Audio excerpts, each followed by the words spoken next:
Good morning, all. This is Jack from Charting the Markets Crypto, and this is the pre-market webinar morning of Tuesday, the 15th of July.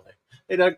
My disclaimer, I do this for educational purposes only. I'm here to share my great technical analysis with you. I hope you can take some what I'm doing, learn from it, transfer it to your own charts. I'm not here to issue trading signals. Right.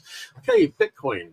Bitcoin's made some decent higher highs here. I am thinking this might go higher. And I'm watching a trend line here, which is this trend line here, which I've got currently in about the 135 to 40 area. And I'm thinking it could reach that. Is there a strong reason to reach that? Not really, actually, because we never quite reached this rising support trend line, which correspond to it, which was a target I was looking at when we saw this move down. Would have been a very good match, actually, with the double top target, which we didn't quite make, but we never made it. So there's no compelling reason to think that we would make it now, but I am wondering about more upside. In terms of the shorter term trend lines, I drew in two the other day, and we reached one and pulled back from it, and we're now reaching the second, and we're pulling back from it. Do I have any other possibilities? Yeah, there will be other possibilities. And actually, this one here, I'm just going to try something out here. Let's have a quick look, because there was an alternate place for that to come from, and that was here, which was very close. I'm wondering whether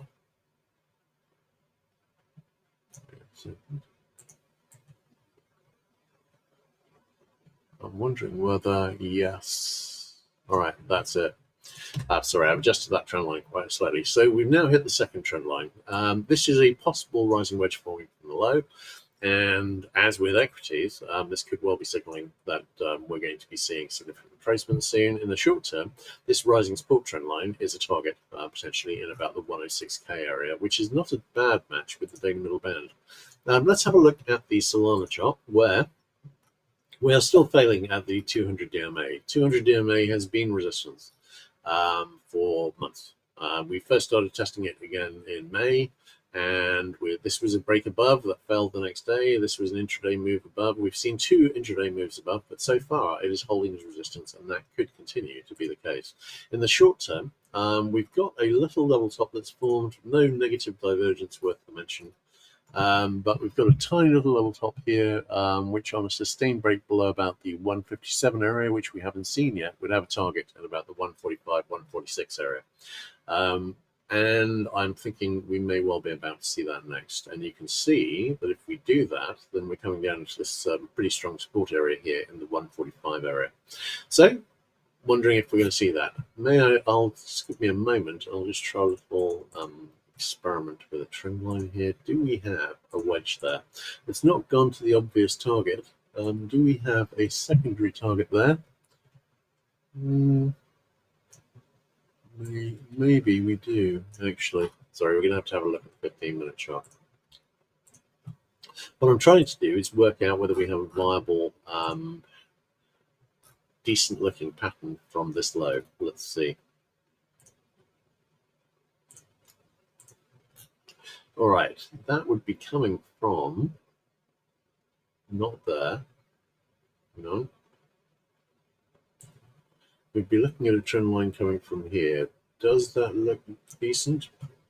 Actually, it kind of does. That is a decent looking rising wedge. This could be the rising wedge, and this could be it starting to break down. You can see that it is testing the rising support here, and that's a very nice test. This wedge has not yet broken, but you can see that there is a little level top here, and bear with me a moment. And that double top is close to breaking down, but hasn't broken down yet. If we can see a break below this rising support, which I've got to say is very, very, very nice. This is a lovely rising wedge, and this is the pattern. This could expand into another pattern, but this is a very, very nice rising wedge. The logical thing to expect from here is that we're going to see at least a retracement, maybe then a retest of the high. We will see, but it does look like on the bigger picture index charts that a significant retracement is imminent. We are very, very close to it. So here, we'd be looking at a little level top here. Where would the target be for that, and where would that be on a Fibonacci basis? I think that would be pretty close to a 50% retracement. Let's just do the arrows. Hang on.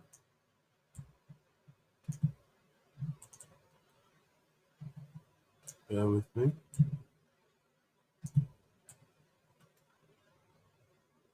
Okay, that is very nice. Compelling, actually. I think there's a pretty decent chance that we're about to see a retracement back into, that would be the 147 area, and that would be almost exactly on the one of those arrows. The shorter one would get us almost precisely back to the 50%. This is a compelling looking setup, and I really like it. So we will see how that develops. But if we see a breakdown from that, then we could do that directly. There's not much reason to think this is going to go much higher. In terms of Ethereum, we've seen a break up from the IHS, but as I said, we haven't seen much evidence to see that this is going to rise without support from equities. I think support from equities is at best looking very questionable at the moment. And when is the obvious place for an IHS or any kind of head and shoulders to break down? Shortly after the break up. So if we're going to see this reject and go back below the right shoulder low at 21.13.65 and head back into the lows, this would kind of be the obvious place to do that. So we will see how that develops. All right, great. Let's have a quick look at questions. Is there an IHS on Bitcoin? Sorry, I'm just not seeing how you might think there is a IHS on Bitcoin. There's not a lot. Oh, what? Are you thinking this here? No. A head and shoulders is a reversal pattern, mate. It's got to be reversing something. You don't establish one of these going up at all-time highs. And that's what these are. So no, definitely not an IHS here.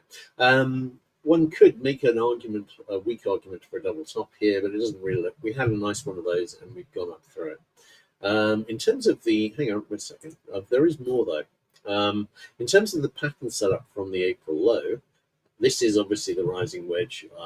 These are the rising wedge options I've been looking at. This is a very nice option for rising wedge resistance. We could have a rising wedge here. Definitely not an IHS. There cannot be an IHS here because we're at highs. So this is where you form a head and shoulders. You cannot form an IHS because it's got to be reversing something. It's always a reversal pattern. Are there some notable exceptions from this that made target? Yes, but I didn't make them head and shoulder patterns. There's a very famous one on gold that I remember from about 2009, 2010. And that actually broke up and made target, but it still wasn't an IHS. It was just a long bullish consolidation.